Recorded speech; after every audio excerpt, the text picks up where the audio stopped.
Nakapanayam namin Mm. kahapon si Speaker Bo GD, no? Yun daw MAIF, Medical Opo. Assistance to Indigent and Financially Incapacitated Patients Program, no? Sabi niya, ibinibigay sa DOH yan, yung pondong yan. Walang kinalaman ang mga congressman dyan, mga politiko. Hindi na kinakailangan pa ng referral letter, no? O guarantee letter from the politician. Totoo ba yon?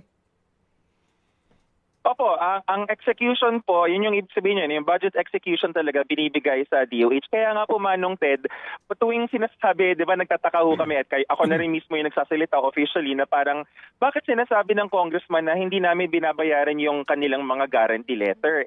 Sa batas nga ho, bawal ang guarantee letter, ang implementing agency po is the Department of Health. Ayun. So, pwede ho bang kung ako po ay taga isang lalawigan at pupunta ako halimbawa ng heart center, opo, saan ako lalapit para makakuha ako ng benepisyo sa MAIF na ito na hindi na ako dadaan kay congressman o kay senator? Kung kayo po ay nasa DOH Hospital, matik po yan dahil ang DOH Hospital, doon pa lang sa billing, kaya nga lumabas yung programang bayad na bill mo, zero balance sa billing, pwede namin pagkunan yung MAIF para doon ho sa zero balance. Kung kayo naman po ay nasa LGU o kaya sa private hospital, ang puntahan po ninyo is yung registered social worker. Usually, ang tawag nila dyan is yung medical social worker or yung social worker na nasa loob ng hospital kasi yun po, lisensyado ng PRC, siya na ho yung mag-evaluate.